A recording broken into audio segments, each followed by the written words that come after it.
Kita dikumpulkan di sini untuk kajian dengan tema Ramadanku Indah.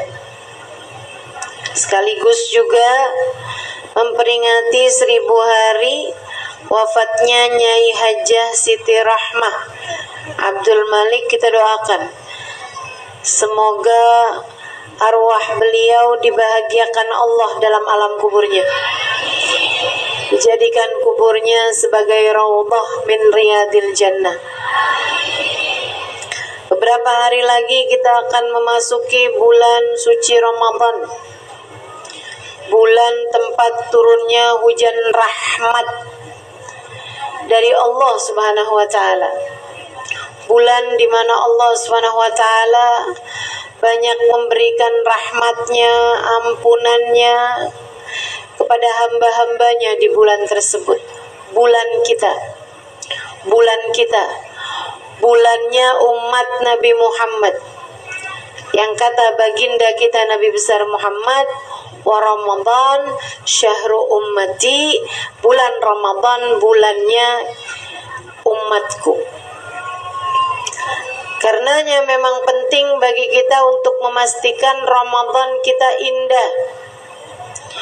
Ramadan itu kalau indah bakal jadi bulan yang menjadi penjagaan 11 bulan sesudahnya. Nabi itu dari mulai masuk bulan Rajab udah siap-siap mau masuk Ramadan. Nabi gak pernah minta panjang umur. Makanya umur Nabi itu gak panjang-panjang amat. 63 tahun kalau hitungan bulan Hijriah, 61 tahun kalau hitungan bulan Masehi. Hitungan Aprilnya tuh, Nabi Muhammad kan lahir April. Nah, Nabi Muhammad alaihissalam wafatnya itu di usia 61 tahun kalau hitungan bulan Masehi, 63 tahun kalau hitungan bulan Hijriah. Masih muda. Saya sesudah berumur sekarang nih, saya kira-kira umur berapa tahun ini?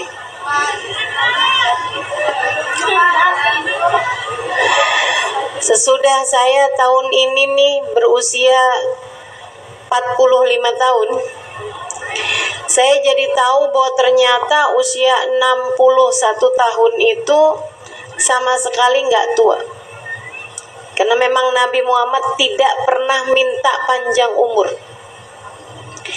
Satu-satunya doa yang Nabi Muhammad minta panjang umur setiap kali datang bulan Rajab. Nabi minta umurnya dipanjangkan. Nggak panjang amat sih, hanya sampai ketemu bulan Ramadan. Kata Nabi di bulan Rajab, Allahumma barik lana fi Rajab wa Sya'ban wa balighna Ramadan. Itu doa Nabi.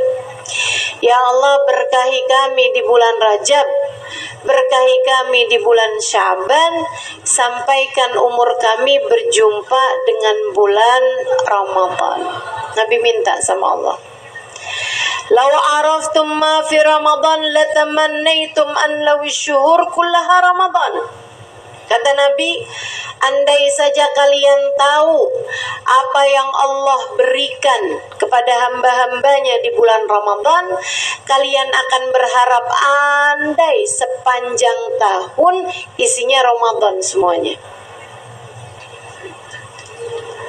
Tapi ya karena kita nggak tahu apa yang Allah turunkan di bulan Ramadan, makanya kadang-kadang malah kalau masuk bulan Ramadan ngerasa berat, ya ampun puasa lagi nih, nggak bisa ngerujak siang-siang, nggak bisa bakso sore-sore,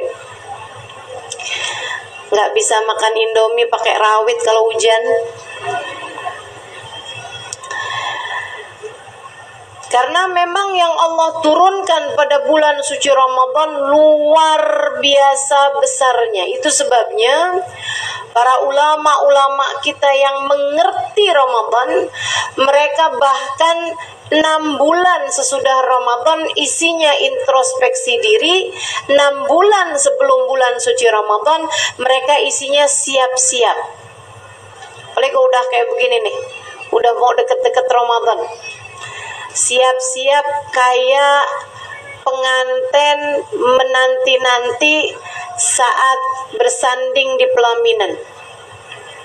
Seperti seorang pinangan bersiap-siap mau sanding di pelaminan. Tambah deket, tambah deg-degan. Tambah deket, tambah, ya Allah, keterima nggak nih? Bagus nggak nih? Gimana nih keadaannya nih kalau masuk Ramadan nih? Ya Allah, mudah-mudahan pantas diterima Allah. Karena memang nyatanya amal-amal manusia itu semuanya diajukan kepada Allah, dan Allah mengatakan kullu amal ibni adam lahu illa shaum fa innahu li wa ana ajzi bih. Semua amal perbuatan anak manusia buat mereka sendiri. Ada puasa, ada zakat, ada haji, ada zikir, ada Quran, ada sholat, ada segala macam kebaikan-kebaikan yang dilakukan anak manusia. Kata Allah, kullu amal ibni adam lahu. Semua amal perbuatan ini buat mereka semuanya sendiri dah. Buat yang ngerjain, illa saum. Yang saya mau ambil hanya puasanya aja. Fa inna sauma li wa ana ajzi bih. Puasa itu adalah amal mereka untukku, akulah sendiri yang akan memberikan balasannya. Puasa, dari semua amal-amal perbuatan kita, Allah paling suka sama ibadah kita yang namanya puasa. Terutamanya puasa wajib Ramadan. Puasa sunnah juga Allah suka. Allah suka sama hambanya yang sering puasa itu. Apalagi kalau puasanya ditambah dengan memuasakan seluruh anggota tubuh dari maksiat. Apalagi jika puasanya ditambah dengan tidak mengikuti hawa nafsu dan keinginan di saat berbuka puasa. Tambah cinta Allah, tambah suka Allah. Bahkan nanti nih kalau bulan Ramadan, umat Islam kan berpuasa semuanya, subhanallah memang. Bahkan yang kadang nggak sholat aja kalau waktunya puasa mereka. Pernah lihat nggak orang sholat enggak tapi puasa iya gitu? Itu Allah Subhanahu wa taala kalau datang waktunya puasa, Nabi Muhammad cerita Allah akan membanggakan hamba-hambanya tersebut kepada para malaikat. Unzuru ya malaikati ila ibadi. Malaikat sini nih, liatin tuh hamba-hambaku tuh. Tuh liatin tuh. Pada lemes-lemes. Liatin tuh mukanya tambah pucet-pucet. Taraku ta'amahum wa syahwatahum min ajli. Mereka meninggalkan makannya, mereka meninggalkan minumnya, mereka meninggalkan syahwatnya. Pengantin baru loh itu, tapi nggak mau berhubungan intim di siang hari Ramadan. Liatin tuh hamba-hambaku. Unzuru ila ibadi. Lihatlah hambaku, taraku ta'amahum wa syahwatahum min ajli. Mereka ninggal makan, mereka ninggal syahwat karena aku. Kata Allah Subhanahu wa taala, saksikanlah wahai malaikatku, anni qad ghafartu lahum, aku sudah memberi maaf pada mereka. Dalam riwayat yang lain, taraku ta'amahum wa syahwatahum min ajli fasawmu li wa ana ajzi bih. Puasa mereka untukku, akulah sendiri yang akan memberikan balasannya. Dalam riwayat yang lain, Allah Subhanahu wa taala menyampaikan, fahum indi ka ba'dikum. Mereka ini hamba-hambaku meninggalkan makan minumnya karena aku. seperti kalian wahai para malaikatku, fahum indi kaba'dikum, maka hamba-hambaku yang pada puasa ini di sisi aku derajat mereka seperti kalian para malaikat-malaikatku. Masya Allah, Masya Allah. Mudah-mudahan Allah terima. Mudah-mudahan Allah terima. Bicara puasa sebagai amal yang mendekatkan seorang hamba kepada Allah Subhanahu wa taala, saya ingat satu kisah yang dikisahkan guru saya, Sayyidil Habib Umar bin Hafid. Ada seorang santri lagi pulang mondok. Nah, ini banyak santri nih. Ada ceritanya seorang santri laki-laki lagi pulang mondok, tapi pulang yang kali ini emang beneran pulang, nggak mau balik lagi mondok gitu. Jadi dia bawa tuh semua kitab-kitabnya didus-dus. Ikut kafilah rombongan dagang pulang ke kampungnya. Di tengah jalan kafilahnya dirampok. Diambil semuanya barang-barang dagangan punyanya orang-orang ini, termasuk kitab-kitabnya dia. Akhirnya dia bilang tuh sama yang ngerampok, dia bilang, "Pak, itu isinya kitab huruf gundul. Kalian juga nggak bisa baca, dijual juga nggak laku. Udah penuh dengan coretan-coretan. Balikin aja lah daripada nggak manfaat buat kalian juga." Gitu ya. Huruf gundul dikasih afsahan, kan orang juga nggak ngerti juga. Adik-adik yang pernah mondok nih pasti tahu rasanya lagi ngafsahin kitab terus ketiduran. Betul ya. Waktunya kita baca lagi nggak ngerti ini apa maksudnya. Karena pas lagi ngertiin kitabnya ngantuk. Gurunya ngomong apa, dia nulisnya apa. Kok Ustazah tahu? Kerjaan saya begitu dulu.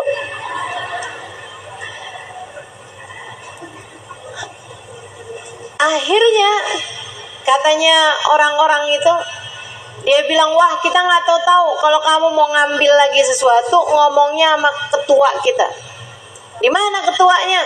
"Tuh di sana ada tenda, di dalamnya ada beberapa orang perampok-perampok dan ada ketuanya perampok di situ." Disamperin dong sama dia. Ini santrinya berani nih ya. Dia datang ke situ, dia liatin di tenda yang sangat besar itu ada perampok-perampok nih. Terus ada ketuanya perampoknya, kan langsung kelihatan tuh. Nah, ini salah satu cerita yang pernah diceritakan Habib Umar nih ya. Akhirnya dia mau pergi ke perampok nih, kan mas ketua perampok nih masih lagi lihat-lihat. Saat itu lagi datang orang yang ngajuin makan, minuman. Jadi kayak lagi ngedarin minuman gitu. Ya. Khadimnya mereka tuh, pelayan mereka lagi ngedarin minuman teh, kopi gitu. Ini perampok zaman dulu nih, minumnya masih begituan. Saya nggak tahu udah sekarang minumnya apa. Tuh orang-orang perampok-perampok itu ngambil, ada yang ngambil kopi, ada yang ngambil teh gitu sesuai dengan selera mereka. Sampailah ke kepalanya perampok. Kepalanya perampok diajukan itu, dia bilang, "Maaf, Anda lagi puasa." Puasa Senin Kemis. Tapi ngerampok.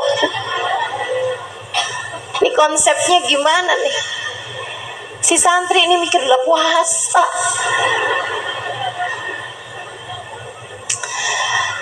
Akhirnya disamperin tuh sama dia.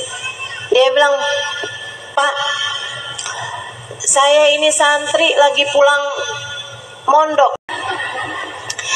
Dia bilang, "Saya minta kitab saya ini yang dari hasil mondok ini dibalikin sama saya. Toh juga nggak ada manfaatnya."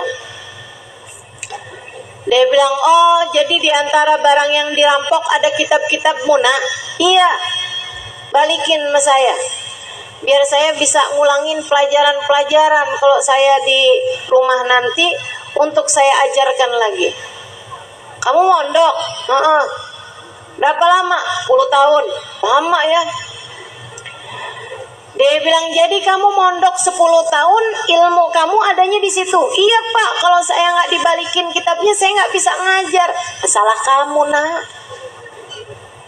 Kok salah saya? Ilmu itu jangan ditaruh di kitab, nanti bisa dicuri.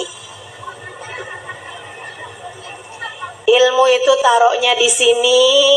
Kamu nggak pernah dengar al ilmu fis sudur, la fis sutur.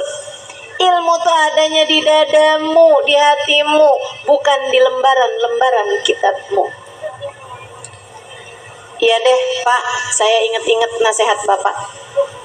Tapi balikin kitab saya. Oh iya dah, saya balikin. Senang tuh dia. Dia bilang, tapi Pak, Bapak juga aneh nih. Kenapa gitu? Bapak nih ngerampok hartanya orang, tapi Bapak puasa sunnah, aneh Bapak juga. Dia bilang, oh kamu nih santri, tapi perlu saya ajarin. Duduk. Kamu tahu nggak, semua ibadah manusia itu, Dek, tali menyampaikan hamba kepada Allah. Tali-tali saya sama Allah udah saya putus-putusin. Banyak yang saya putus-putusin. Saya disuruh bikin baik sama orang, malah saya rampok hartanya orang. Saya disuruh sedekah, malah saya ngambil hartanya orang. Suruh ngeluarin, malah saya ambil hartanya orang. Ada banyak tali-tali Allah yang saya putuskan, tapi saya punya tali nggak mau saya putusin semuanya. Karenanya saya jagain puasa sunnah Senin Kamis dari sejak bertahun yang lalu, nggak pernah saya tinggalin. Saya berharap satu tali ini suatu hari menyampaikan saya kepada Allah. Waduh, kepala perampok kayak kiai. Akhirnya dia ambil tuh kitabnya, dia pulang. Dia bilang, saya ingat terus tuh nasihatnya kiai kepala perampok itu tadi. Ilmu jangan di kitab, ilmu di hati, ilmu di hati. Saya hafalin pelajaran-pelajaran, saya masukin dalam hati saya. Hukum-hukum saya pelajarin lagi, saya masukin dalam hati saya. Semua ilmu-ilmu itu saya masukkan dalam hati saya, sehinggalah saya menjadi salah satu dari ulama-ulama di kampung saya, di negeri saya. Dia bilang, bertahun kemudian dari itu, kayak berpuluh tahun dari itu, satu hari Allah mentakdirkan saya berangkat pergi haji. Habis selesai saya mengerjakan ibadah haji, semua ritualnya. Satu hari saya lagi ada di Masjidil Haram. Saya sedang berusaha untuk mencium Hajar Aswad. Saya sedang berdoa di astar Ka'bah. Lagi khusyuk-khusyuknya doa. Saya lihat sebelah saya ada yang lagi iltasak, lagi nempelin dadanya ke Ka'bah. Dia berdoa, ya Rabb, abdukal abik yarja ilaik. Ya Allah, hambamu yang dari kemarinan kabur sekarang kembali kepadamu ya Allah. Ampunin semua dosa ya Allah, terimalah hamba ya Allah. Dia bilang, saya dengar suaranya kok kayak kenal. Saya liatin, lah dia orangnya, kepala perampok. Habis selesai dia doa, saya liatin, Pak, Bapak yang dulu ngerampok itu kan? Dia bilang, kamu yang dulu santri ilmunya di kitab itu kan? Dia bilang, iya Pak, saya selalu ingat nasihat Bapak bahwa ilmu jangan ditaruh di kitab. Saya sekarang udah taruh semua ilmu saya dalam hati saya. Dia bilang, nah, dan liatin tali saya yang saya jaga dari dulu itu, tali puasa Senin Kemis, tali puasa sunnah, sekarang sudah menyampaikan saya kepada Allah Subhanahu wa Ta'ala. Saya udah taubat dari pekerjaan saya dulu. Saya udah minta maaf sama orang-orang yang pernah saya rampok. Lucu juga ya. Datengin rumah orang, saya yang dulu ngerampok bapak, maaf ya. Ini Pak, ada sedikit hadiah buat bapak. Lucu juga bayanginnya. Dia bilang, saya sudah bertaubat, saya sudah berusaha untuk minta halal dari orang-orang yang pernah saya rampok dulu, yang saya tahu. Selebihnya, karena orang kan kalau ngerampok pasti belum niat taubat. Kalau ngerampok udah niat taubat kan rada repot juga. Dirampok kemudian jangan lupa ya dokumentasi. Barang-barang yang pernah kita rampok apa aja, tulisin namanya. Orang mau ngerampok, alamat bapak berapa? Bu, gelangnya Bu, tapi tinggalin alamat ya Bu. Kali-kali saya taubat, saya ngerti mau balikinnya kemana. Dia bilang, saya sudah bertaubat dari pekerjaan saya merampok dulu. Saya sudah meminta maaf kepada orang-orang yang pernah saya zalimi. Dia bilang, dan sekarang tali itu kini telah menyampaikan saya kepada Allah. Tali puasa. Tapi ya bukan berarti kita sekarang jadi perampok aja gitu, enggak. Saya cuma lagi mau ngasih tahu bahwa puasa kita nih yang akan datang nih, puasa Ramadan adalah salah satu dari tali-tali kuat yang bisa menyambungkan kita kepada Allah. Kalau benar puasa Ramadannya, kalau bagus puasa Ramadanmu, kalau indah puasa Ramadanmu, sangat berkemungkinan tidak keluar dari bulan Ramadan kecuali sesudah namamu tertulis di pintu-pintu surga. Tidak keluar dari bulan Ramadan kecuali sesudah namamu berada dalam barisan umat yang akan bersama dengan Nabi besar Muhammad. Tidak keluar dari bulan Ramadan kecuali setelah ditetapkan bahwasanya kamu akan masuk ke dalam surga Allah tanpa hisab, tanpa azab, tanpa itab. Birahmatika ya arhamar rahimin, amin ya rabbal alamin.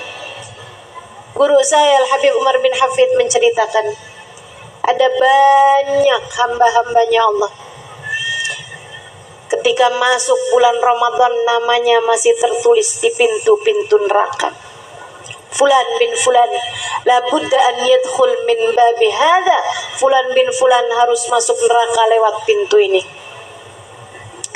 Tapi ketika dia bagus Ramadannya, ketika dia bagus puasanya, bagus tarawehnya, bagus Qur'annya, bagus taubatnya, bagus permohonan ampunnya, bagus sujud-sujudnya, bagus linangan air matanya karena mengkhawatirkan dosa-dosanya, Allah pun kemudian mengeluarkan namanya dari pintu neraka, Allah tuliskan di pintu surga. Tapi dia masih ibadah, tapi dia masih terus ibadah, tapi dia masih terus mengerjakan kebaikan-kebaikan, Allah pun menaik-naikkan namanya terus sampai tidak keluar dia dari bulan Ramadan kecuali sudah namanya berada di Firdausul A'la, surga Firdaus yang paling tinggi. Inna fil jannati bab yuqalu lahu Rayyan. Sesungguhnya di akhirat nanti, di surga nanti terdapat satu pintu namanya pintu Rayyan. La yadkhuluhu illa shaimun. Enggak ada yang masuk surga lewat pintu itu selain ahli-ahli puasa. Siapa tahu salah satu di antara kita, salah satu di antara kita atau banyak di antara kita termasuk di antara mereka ahli puasa tersebut. Amin ya rabbal alamin. puasa Ramadan. Datang kepada Allah tidak hanya sekedar bawa badan, utamanya adalah bawa hati. Hatimu tuh dibawa juga, biar bisa menjalankan puasa Ramadan dengan yang terbaik insya Allah. Hati yang merunduk, hati yang menunduk, hati yang sujud, hati yang pasrah, hati yang tawadhu kepada Allah Subhanahu wa taala jalla jalaluhu wa ta'ala azamatu.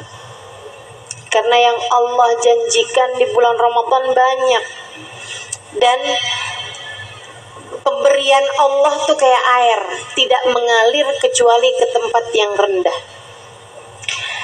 Demikian pula hati kamu tuh, kalau kamu letakkannya agak tinggi, agak susah masuknya pemberian Allah. Maka datanglah kepada bulan Ramadan dengan inkisar. Datanglah kepada bulan Ramadan dengan membawa hati yang patah, hati yang merunduk, hati yang patah kepada Allah Subhanahu wa taala. Ya Allah, ya Allah, ya Allah, tak pantas rasanya diri ini menujumu. Akan tetapi ya Allah, terima kasih atas rahmat yang kau berikan kepada kami ya Allah. Terimalah kami di bulan agung mulia ini ya Allah.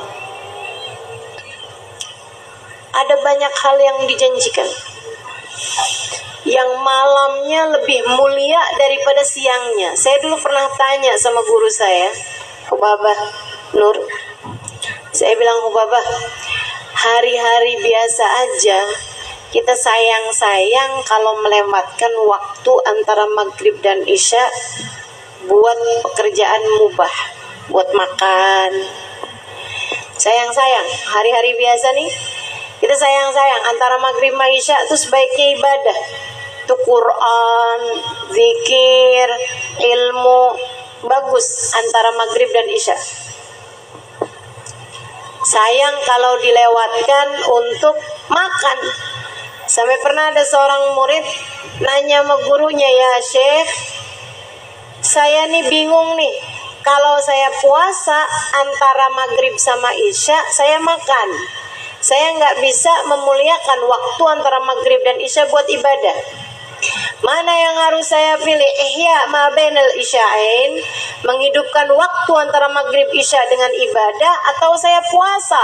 Sebab kalau saya puasa, saya waktunya maghrib isya makan. Kalau saya nggak puasa, baru bisa baca zikir, baca ratib, baca Quran gitu. Katanya syekhnya, ijma' bainahuma, kumpulin dua-duanya. Kamu puasa juga, malamnya maghrib isya kamu hidupkan.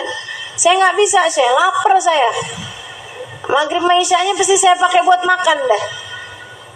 Apa yang harus saya pilih? Kata syekhnya, kalau kamu nggak bisa milih keduanya, fatrukis shaum wa ahyi fima bainal maghrib wal isya. Tinggalkan puasa sunnahmu, hidupkan waktu antara maghrib dan isya. Dari mulianya waktu antara maghrib dan isya. Mudah-mudahan Allah karuniakan kita kemampuan menghormati waktu antara maghrib dan isya. Saya nanya sama guru saya, Bapak, di hari biasa aja waktu maghrib sama isya itu mulia, sehingga nggak pas kalau dipakai buat makan gitu. Ini di bulan Ramadan, bulan paling mulia, malah antara maghrib sama isyanya kita makan. Karena kan habisnya itu datang waktu isya, kita siap-siap sholat isya, sholat tarawih, sholat witir panjang tuh, apalagi di tarim. Belum jam 11 belum selesai tuh. Habis itu jam 11 ada majelis pula, panjang. Biasanya kami pulang sekitar 1:30, 1:30 gitu. Habisnya itu biasanya pada baca Quran, nungguin waktunya sahur. Teman-teman sekalian saya muliakan, ini saya tanya sama Bapak, apa nggak sayang-sayang antara maghrib dan isya malah kepake buat makan justru di bulan mulia Ramadan semacam ini? Bapak bilang, enggak Halimah, enggak. Kenapa gitu Bapak? Karena di bulan Ramadan dari awal maghrib sampai subuh semuanya mulia. Di bulan Ramadan waktu malamnya semua mulia dari awal maghrib sampai subuhnya. Jadi nggak ada beda antara kamu mau makan antara maghrib maisha atau kamu makan habis taraweh, nggak ada bedanya. Jadi yang ini kita pakai buat makan, nah yang lain-lainnya juga kita pakai buat ibadah. Makannya juga berniat atau bernilai ibadah karena niat kita adalah untuk melaksanakan ibadah buka puasa. Jadi mulia yang luar biasa bulan suci Ramadan. Dari awal malamnya namanya Lailat Nadrah. Saya sangat tertarik sekali dengan malam pertama Ramadan ini teman-teman. Jadi selain malam pertamanya pengantin baru, ada malam pertama yang gak kalah serunya. Ada malam pertama yang gak kalah menegangkannya bagi saya, yaitu malam pertama bulan suci Ramadan. Kenapa gitu? Sebab Nabi Muhammad menamakannya sebagai malam nadrah.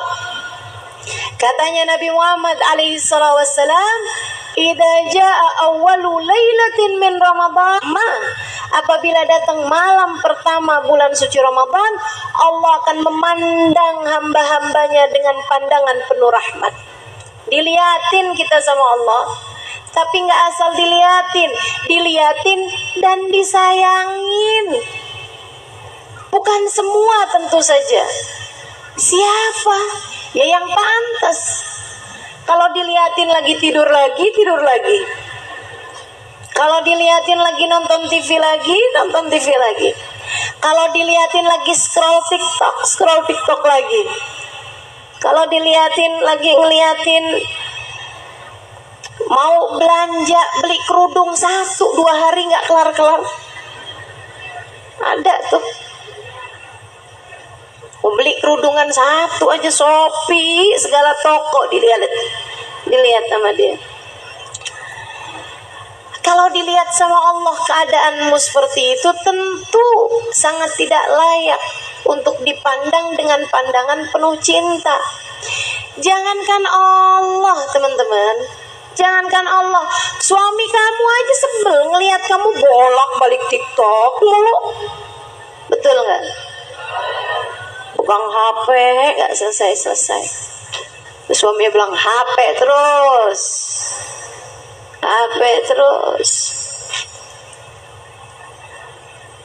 Idza jaa awwalu lailatin min Ramadan nadarallahu ila ibadihi bi'ainir rahmah. Kalau datang malam pertama Ramadan, Allah akan lihat hamba-hambanya, termasuk kamu, termasuk saya. Akan dilihat Allah, disensor sama Allah. Mana yang layak aku cintai? Mana di antara hambaku yang pantas aku sayangi? Mana di antara hambaku yang pantas aku rindui? Allah akan lihat kita semuanya. Semoga semuanya layak dilihat dengan pandangan kasih sayang. Siapa yang malam hari itu lagi baca Quran, udah ngantuk-ngantuk ditahanin tetap dia baca lagi, kan lucu dilihatnya, ya ampun. Dia kepengen baca firman-firmanku sampai ngantuk-ngantuk tetap ditahanin juga. Udah tidur ngimpi 1 babak, tidur lagi ngimpi 2 babak, sampai 5 babak mimpinya, tetap aja dia berusaha buat terus baca Qur'annya. Duh, aku cinta pada hambaku yang satu ini. Ada lagi yang dilihat Allah, habis selesai sholat lagi, selesai sholat lagi, selesai sholat lagi. Aku cinta pada hambaku yang satu ini. Ada yang malam hari itu sesudah sholat tarawih dia baca Quran, dia kemudian mengingati dosa-dosanya, dia beristighfar, dia bermunajat, dia lirih berkata, ya Allah, ya Allah, ya Allah, datang bulan Ramadan tahun ini ya Allah, maafkan diri yang masuk Ramadan belepotan dosa ini ya Allah. Maafkan diri yang masuk Ramadan berlumuran dosa ini ya Allah. Memasuki bulan suci-Mu, tapi diri ini kotor dengan dosa-dosa selama ini. Akan tetapi diri ini berharap untuk Engkau lihat, untuk Engkau sayangi, untuk Engkau terima ya Allah. Sebab diri ini merasa malu kepadamu ya Allah. Kamu datang di malam pertama bulan Ramadan dengan linangan air mata taubatmu kepada Allah. Allah pun mengatakan, wahai hambaku, kamu berbuat dosa, namun kamu tahu aku adalah Tuhan yang memiliki ampunan. Kemarilah, bawalah dosa-dosamu untuk aku ampuni. Siapa yang datang kepada Allah dengan bergunung-gunung dosa, bertaubat kepadanya, Allah akan datang padanya dengan bergunung-gunung ampunan dan menghancurkan dosa-dosanya. Innal kabaira fil ghufrani kallamami. Katanya sahibul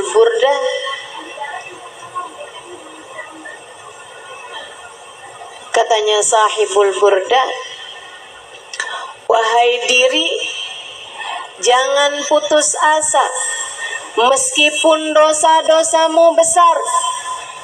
Innal kabaira fil ghufrani kallamami.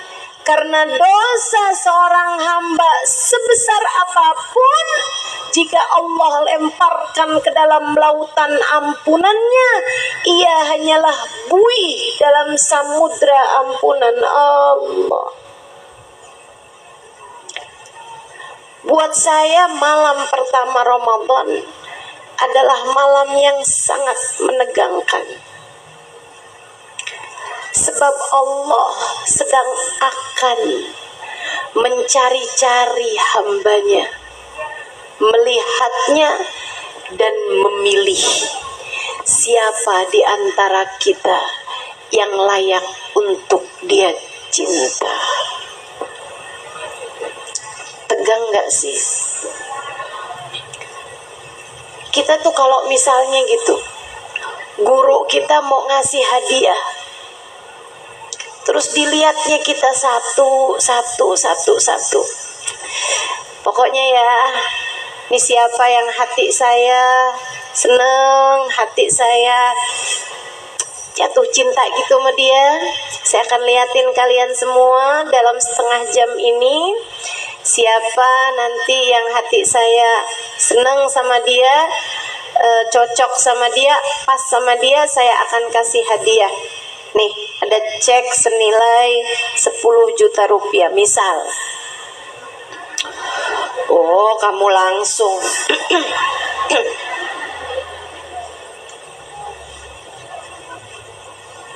Teman-teman saudaraku sekalian, ini bukan sekedar 10 juta rupiah.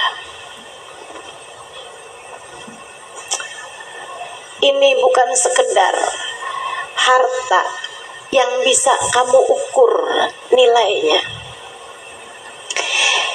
Ini bukan sekedar materi duniawi, hadiah-hadiah fana, kesenangan-kesenangan yang bisa hilang. Ini adalah tentang cinta Allah kepada hambanya. Ini adalah tentang kasih sayang Allah yang luas tak terbatas. Ini adalah tentang samudra cinta Allah Subhanahu wa ta'ala yang tak bertepi. Sebab Nabi Muhammad melanjutkan, wa man nadarallahu ilaihi bi ainir rahmah lam yu'adzibhu abada. Siapa yang malam pertama Ramadan dilihat Allah dengan pandangan cintanya, Allah tak akan pernah tega untuk menyengsarakan dia di seluruh hidupnya, dunia maupun akhiratnya. Allah tak akan pernah tega menyengsarakan dia selama-lamanya. Selama-lamanya Allah tak akan pernah sengsarakan hamba tersebut. Kita hanya perlu satu malam, teman-teman, untuk Allah pandang kita dengan pandangan kasih sayang, kemudian dirahmatinya dirimu, kemudian diangkatnya dirimu, kemudian dicintainya dirimu, kemudian diangkatnya namamu dari pintu neraka, kemudian ditetapkannya dirimu sebagai ahli surga. Meskipun banyak dosa-dosa saya ya Allah, iya. Meskipun banyak aib-aib saya ya Allah, iya. Meskipun hati saya belum terjaga ya Allah, iya.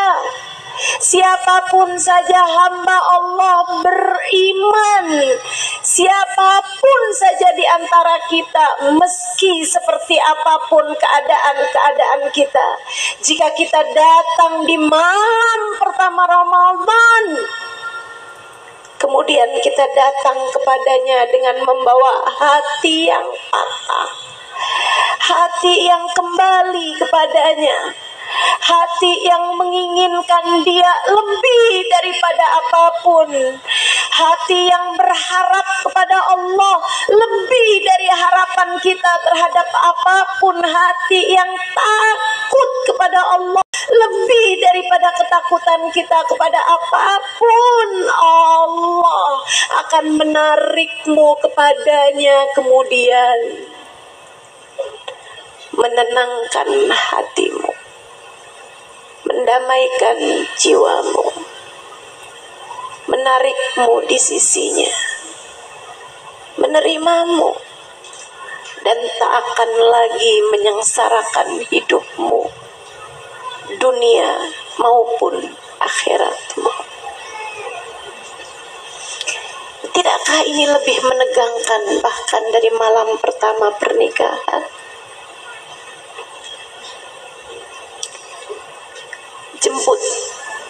Jemput, siap-siap. Gimana caranya siap-siap? Salah satunya, jangan bawa dendam masuk ke Ramadan. Ini syarat mutlak. Jangan bawa dendam masuk ke Ramadan.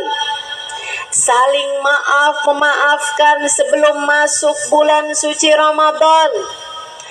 Anak yang punya orang tua, masih punya orang tua, mintalah ridho pada orang tuanya. Jangan berani-berani masuk bulan Ramadan tanpa membawa keridhaan orang tuamu, sebab ridha Allah fi ridhal walidain wa sukhtullah fi sukhtil walidain. Ridha Allah terletak pada keridhaan orang tua, murka Allah pun terletak pada kemurkaan orang tua. Bagaimana mungkin kamu berharap disayang sama Allah jika bahkan orang tuamu tidak sayang padamu? Bagaimana mungkin kamu berharap ridhonya Allah jika bahkan orang tuamu tidak ridho padamu? Datengin, minta ridho yang serius. Jangan bilang, mah kosong-kosong ya mah.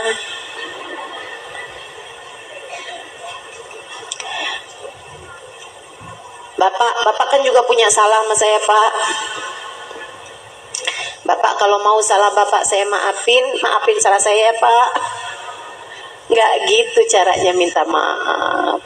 Nggak gitu caranya minta maaf. Datang yang serius. Minta maaf yang serius. Minta halal yang serius. Dan jangan tunda waktu. Saya ingat ada satu hari di bulan Syawal, ketika majelis udah mulai buka lagi, ada seorang perempuan datengin saya. Dia bilang, "Ustazah, makasih Ustazah, makasih Ustazah. Ustazah, saya mau makasih mau Ustazah." Saya bilang, "Makasih kenapa?" "Karena ayah saya meninggal." Lah, gimana? "Saya mau terima kasih sama Ustazah." "Kenapa?" Saya bilang, "Karena ayah saya sudah meninggal." "Kok ayah kamu sudah meninggal, kamu terima kasih ke saya?" Dia bilang, "Ustazah, saya ingat sebelum Ramadan kemarin Ustazah pesan minta maaf sama orang tua, minta maaf sama orang tua. Jangan berani masuk Ramadan sebelum minta maaf sama orang tua." Sepulang dari majelis Ustazah, saya langsung datengin ayah saya. "Ibu saya udah meninggal Ustazah, kami hidup hanya berduaan, ayah saya sama saya. Ayah saya udah tua Ustazah." Dia bilang, "Kami berdua aja," karena nggak semua orang tua udah tua kan. Jadi dia bilang, "Ayah saya udah tua, sangat tua." Dia bilang, saya datengin ayah saya, terus saya bilang, "Ayah, maafkan saya ya, ridhoi saya ya. Saya pasti sering selama hidup nih bikin ayah kesel. Kadang ayah panggil saya masih sibuk sama handphone. Saya tunda-tunda panggilan ayah gitu, maafin saya ya, maafin saya." Mungkin ayah pernah gitu melakukan sesuatu, nyuruh saya sesuatu, saya lambat-lambat ngerjainnya, maafin ya. Pokoknya apa aja yang ayah tahu, yang ayah nggak tahu, bahkan yang saya nggak tahu ya, saya minta maaf. Ayah saya bilang, "Ya Allah nak, ayah ridho sama kamu, ayah sayang sama kamu. Dosa-dosa kamu sama ayah kalau ada semua udah ayah maafin. Ayah ridho sama kamu dari ujung rambut ke ujung kaki. Makasih ya, makasih." Dia bilang, saya ciumin ayah saya pelukin ayah saya, "Makasih ya, makasih. Sekarang saya udah jauh lebih lega. Sekarang saya udah siap masuk Ramadan dengan hati yang udah siap nih ya, makasih ya." Dia bilang, malam hari itu kami makan bersama seperti biasa. Ini apa, sampai waktunya tidur, ayah saya pergi kamar tidur, saya tidur. Subuh ayah saya masih pergi ke masjid. Dia bilang, pagi-pagi beliau masuk kamar, biasanya memang suka tiduran sebentar kalau pagi. Habis itu saya siapin sarapan, saya siapin kopinya. Biasanya ayah saya bangun di jam-jam seperti itu, terus makan, ngopi gitu. Hari itu kok sampai kopinya dingin, nggak makan-makan gitu. Saya liatin di kamar masih tidur. Mungkin beliau sangat lelah atau apa gitu. Saya tinggal lagi. Tapi habis setengah jam, sejam, kok ayah saya belum bangun juga. Saya deketin ayah saya, ternyata ayah saya sudah meninggal Ustazah. Ayahnya meninggal. Dia bilang, "Ustazah, makasih udah ngajarin saya. Saya nggak tahu kayak apa rasanya kalau saya menunda minta maaf hari itu. Kayak apa penyesalan saya. Jika sesudah Ustazah kasih tahu, saya nggak kerjain, ternyata ayah saya meninggal." Jangan tunda, kita nggak pernah tahu orang tua kita mau kapan berpulang ke rahmatullah. Yang masih pada punya orang tua, dinikmati. Ini mungkin bahasa yang kamu yang belum kehilangan, kamu nggak tahu rasanya. Tapi saya sampaikan kepadamu karena November 2022 ibu saya meninggal dunia, kurang lebih setahun 3 bulan yang lalu. Saya sampaikan kepadamu sebagai orang yang sudah tahu rasanya, yang masih pada punya orang tua, nikmati keberadaan orang tuamu. Umi saya meninggal, saya ikhlas, tentunya. Saya tahu saya sayang sama umi saya sebagaimana anak-anak umi yang lain.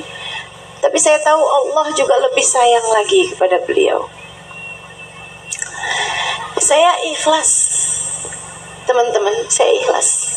Saya tahu umi saya di alam barzahnya pasti kehidupannya jauh lebih menyenangkan daripada kehidupan beliau di dunia. Saya ikhlas. Saya hanya rindu.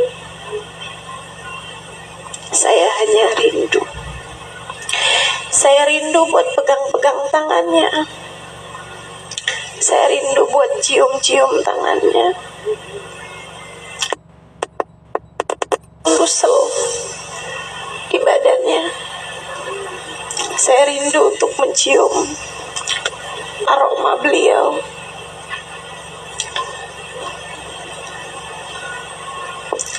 Saya rindu untuk mendengarnya tertawa, mendengarnya bertanya, apa kabar nak? Apa kabar Im? Dan betapa hal-hal kecil seperti itu ternyata begitu berat. Bener emang rindu itu berat. Apalagi kalau kita sudah tidak bisa lagi berjumpa, setidaknya di dunia, dengan orang yang kita rindukan. Maka saran saya buat semua teman-teman yang masih punya ibu terutamanya, nikmati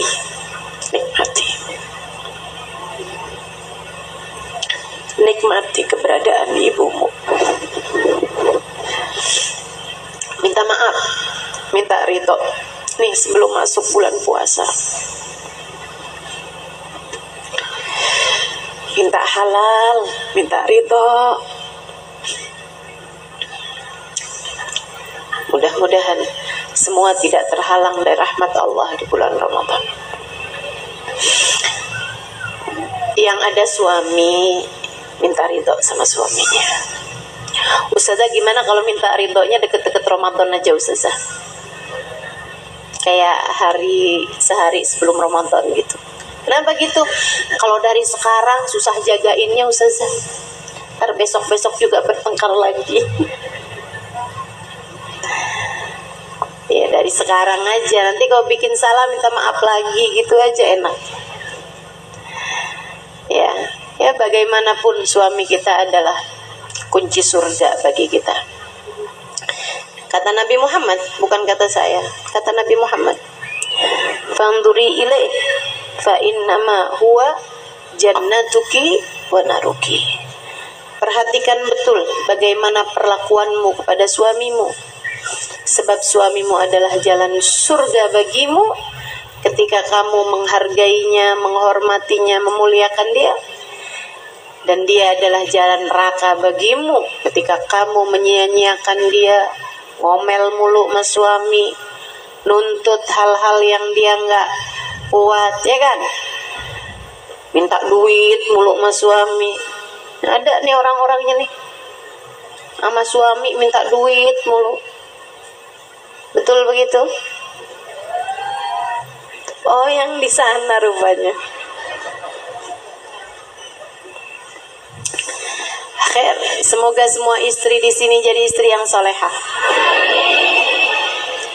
Istri yang nanti di akhirat boleh masuk dari pintu surga manapun yang Allah izinkan. Yang dia mau, insya Allah. Amin. Ya Rabbal Alamin. Terus sebelum masuk bulan puasa, minta halal sama suaminya, minta ridho sama suaminya juga. Dan jangan sampai kita masuk bulan suci Ramadan dalam keadaan qati'ur rahim, memutuskan hubungan dengan kerabat. Silaturahim itu dengan kerabat ya. Yang dimaksud dengan kerabat adalah orang-orang yang wudhu kamu nggak batal kalau bersentuhan kulit dengan dia. Abangmu, adekmu, kakakmu, laki-laki ataupun perempuan tuh rahimmu, kerabatmu. Jangan sampai putus hubungan gara-gara urusan warisan. Udah enggak lagi saling sapa, enggak lagi mau ketemuan, gara-gara rebutan warisan 3 tahun enggak saling sapa menyapa. Ini namanya memutuskan hubungan silaturahim. Silaturahim itu dengan kakak adik, dengan ponakan, dan juga dengan paman bibi. Itu nggak boleh putus hubungan, harus terus tersambung. Ya, nggak boleh nggak nyapaan gitu. Orang-orang lain diundang tapi saudara sendiri, kakak adik sendiri nggak diundang, paman bibi nggak diundang, padahal dibikin hajat. Tuh nggak boleh kayak gitu. Itu namanya orang memutuskan hubungan dengan rahimnya, dengan kerabatnya. Kemudian yang juga dilarang, kata Nabi Muhammad, arba' mahrum bin rahmat Ramadan, 4 kelompok orang terhalang dari rahmatnya Allah di bulan Ramadan. Kita udah bahas sebagiannya. Yang pertama, mudminul khamr, pecandu minuman keras, pecandu narkoba, narkotika. Itu nggak bisa selagi mereka belum taubat dan meninggalkan pekerjaan haram tersebut. Mahma samogang, mahma amilu, mau ngerjain apa aja, ibadah kayak apa aja di bulan Ramadan, pintu rahmatnya Allah tertutup dari mereka. Nggak bisa. Kita hanya bisa berdoa. Saya sih yakin kalau perempuan-perempuan di sini nggak modelan mabokan dah ini. Palingan maboknya mabok duit. Palingan maboknya mabok karena ngidam gitu kan, mabok mual-mual. Tapi kalau mabok yang begituan saya rasa sih enggak. Kita hanya perlu berdoa, anak kita, cucu kita, orang-orang yang kita sayangi, semoga Allah jauhkan dari benda haram itu, insya Allah, amin. Semoga Allah lindungi kita dan seluruh keluarga kita, anak keturunan kita, dari semua yang diharamkan Allah Subhanahu wa taala jalla jalaluhu wa ta'ala ta'zamatu, amin ya rabbal alamin, amin ya rabbal alamin. Kita doakan buat semua orang-orang yang kita sayangi. Kita doakan buat anak-anak orang-orang yang kita sayangi, anak-anaknya semuanya dijaga Allah Subhanahu wa taala, amin. Aklil walidin, 4 kelompok orang ini. Yang kedua, anak durhaka orang tua. Yang ketiga, qati'ur rahim, yang memutuskan hubungan dengan kerabatnya tadi itu. Dan yang keempat, alladzi bainahu wa baina akhihil mu'min syahna, orang yang di hatinya terdapat kebencian dengan salah satu dari hamba Allah Subhanahu wa taala yang beriman. Saran saya, jangan bawa dendam masuk bulan Ramadan. Gugurkan dari sejak sekarang. Penting bagimu untuk memaafkan salah orang, apapun aja salahnya, sebelum masuk bulan Ramadan. Ya Allah, saksikan saya sudah memaafkan dia. Kalau kamu masih simpen dendam, kamu bilang, enak aja, dia udah nyakitin saya segitunya, saya mau maafin gitu aja sama dia, nggak akan. Misalnya, saudariku sekalian yang saya muliakan, yang rugi kalau kamu nggak maafin bukan dia, tapi lebih ke kamu. Kenapa gitu? Sebab orang yang di hatinya masih terdapat dendam, belum dimaafkan, satu orang aja. Kalau kamu berpuasa, kalau kamu sholat, kalau kamu baca Quran, kalau kamu sedekah, ibadah kamu tidak terangkat 1 jengkal pun dari atas kepala kamu dengan penyaksian baginda Nabi besar Muhammad sallallahu alaihi wasallam. Nabi Muhammad bilang salasatun la turfa salatuhum fawqa ru'usim shibra. 3 kelompok orang ini sholatnya nggak akan keangkat. Demikian pula ibadah-ibadah yang lain, 1 jengkal pun dari atas kepalanya. Man amma qauman wa hum lahu karihun. Orang yang jadi pemimpin satu kaum sementara rakyatnya benci kepada dia. Kemudian yang keduanya, imra'atun batat wa zawjuha 'alaiha sakhit, istri yang sedang tidak diridhoi oleh suaminya. Selama suaminya nggak ridho, selama itu pula sholatnya nggak diterima, selama itu pula puasanya nggak diterima. Dan yang ketiga, kata Nabi Muhammad, alladzi bainahu wa baina akhihil mu'min syahna, orang yang di hatinya terdapat dendam dengan salah satu saja dari hamba Allah Subhanahu wa taala yang beriman. Kamu membiarkan dendam itu berpuluh tahun, artinya berpuluh tahun sholatmu tidak diterima oleh Allah. Artinya berpuluh Ramadanmu tidak diterima oleh Allah. Jika Ramadanmu ditolak Allah, Ramadan yang mana yang akan kamu bawa untuk menghadap Allah Subhanahu wa ta'ala? Yang kamu nggak mau maafin itu nggak sebegitu pentingnya untuk menghalangkan Ramadanmu diterima sama Allah. Kamu benci kan sama dia? Kalau kamu benci sama dia, jangan hargai segitu tingginya sampai bisa menghalangkan sholatmu diterima, sampai bisa menghalangkan Ramadanmu diterima. Kalau nggak suka sama dia, maafin, lupakan, keluarkan dia dari kehidupanmu, maafin, nggak usah kamu ingat terus-terusan. Lupakan, dia nggak penting, nggak cocok buat jadi penghalang Ramadanmu diterima sama Allah. Maafkan. Bukan karena kesian sama dia, bukan, kesian sama kamu. Maafin. Dia ngerebut suami saya, maafin.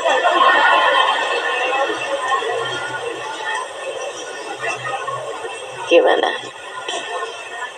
Maafin. Saudara sekalian saya muliakan. Nah, kalau kamu udah siap nih, semuanya sudah kamu laksanakan, tidak menjadi salah satu dari 4 kelompok orang ini, maka yuk masuklah kepada bulan Ramadan. Puasanya biar bagus, tarawehnya biar bagus, Qurannya jangan ditinggal, doa-doanya terus kamu panjatkan, istighfar kamu terus kamu laksanakan, gitu kan? Nah, insya Allah mudah-mudahan jadi orang-orang yang layak diterima di sisi Allah Subhanahu wa ta'ala. Mudah-mudahan kita semuanya jadi hamba-hamba yang mendapatkan semua yang dijanjikan Allah Subhanahu wa ta'ala di bulan Ramadan nanti insya Allah, termasuk Lailatul Qadarnya biar bisa kita dapetin insya Allah. Katanya Habib Muhammad bin Abdullah Haddar, kalau kepengen Ramadannya dapat, Lailatul Qadarnya dapat, jangan tinggal sholat berjamaah, puasanya juga dipuasain dari yang haram-haram, dan jangan ninggal sholat taraweh. 3 hal itu kalau kamu kerjakan, insya Allah saat datang Lailatul Qadar kamu berhasil mendapatkannya, insya Allah. Yuk kita baca suratul Fatihah, kita minta kepada Allah Subhanahu wa ta'ala, semoga Allah Subhanahu wa ta'ala menerima ibadah kita semuanya di sisi Allah Subhanahu wa ta'ala.